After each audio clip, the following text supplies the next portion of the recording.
नसूह एक ऐसा मर्द था जो औरतों जैसी शक्ल व सूरत रखता था, नर्म आवाज, नाजुक जिस्म और दाढ़ी के बगैर। वो इसी जाहिरी भेस का फायदा उठाकर जनाना हमाम में औरतों का मसाज करता था। ये उसके लिए जरिया माश भी था और उसके दिल में छुपी ख्वाहिश की तकमील भी। कई बार जमीर ने उसे मलामत की, मगर हर बार वो अपनी तौबा तोड़ देता था। एक दिन बादशाह की बेटी हमाम में आई और मसाज के बाद उसका कीमती हीरा कहीं खो गया। शहजादी के हुक्म पर सबकी तलाशी ली जाने लगी। नसूह बदनामी और शर्मिंदगी के डर से एक कोने में छुप गया। जब उसने देखा कि कनीजें उसे ढूंढ रही हैं, तो उसने रोते हुए सच्चे दिल से खुदा से तौबा की और दुआ मांगी, ऐ अल्लाह, मैं वादा करता हूँ कि आज के बाद कभी ये गुनाह नहीं करूंगा, मेरी लाज रख ले। उसकी दुआ अभी खत्म भी नहीं हुई थी कि बाहर से आवाज आई, नसूह को छोड़ दो, हीरा मिल गया है। नसूह की आंखों में आंसू थे और दिल में इत्मीनान। उसने शहजादी से रुखसत ली और घर आ गया। नसूह जान गया था कि अब इस शहर में रहना मुमकिन नहीं, जहाँ की औरतें अब भी उसे चाहती थीं। उसने अपनी तमाम नाजायज कमाई गरीबों में बांट दी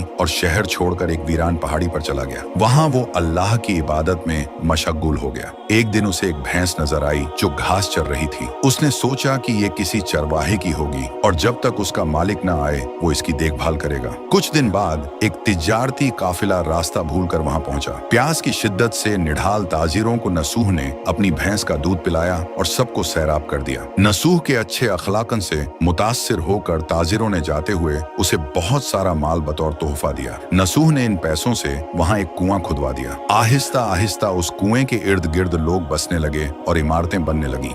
नसूह की नेकियों की वजह से सब उसकी इज्जत करते थे। नसूह की नेकी और शोहरत के चर्चे बादशाह तक जा पहुंचे। बादशाह उससे मिलने का बेहद मुश्ताक था, लेकिन नसूह ने बादशाह के पास आने से इनकार कर दिया। इस बेनियाजी ने बादशाह की मिलने की तलब और बढ़ा दी और उसने खुद नसूह से मिलने का फैसला किया। जब बादशाह नसूह की बस्ती में दाखिल हुआ, वहीं उसकी रूह कब्ज हो गई। चूंकि बादशाह बतौर अकीदतमंद नसूह के पास आ रहा था और रियाया भी नसूह की खूबियों की कायल हो चुकी थी, सब ने नसूह को बादशाह के तख्त पर बिठा दिया। नसूह ने इंसाफ का निजाम कायम किया और उसी शहजादी से शादी कर ली जिसके गोहर की वजह से उसे हिदायत मिली थी। एक दिन एक शख्स दरबार में आया और अपनी गुमशुदा भैंस का जिक्र किया। नसूह ने मुस्कुराते हुए कहा, तुम्हारी भैंस मेरे पास है और आज जो कुछ मेरे पास है वो सब उसी की वजह से है। इस पर वो शख्स कहने लगा, ऐ नसूह, जान लो, न मैं इंसान हूँ और न ही वो जानवर भैंस है। हम दो फरिश्ते थे जो तुम्हारा इम्तिहान लेने आए थे। ये सब कुछ तुम्हारी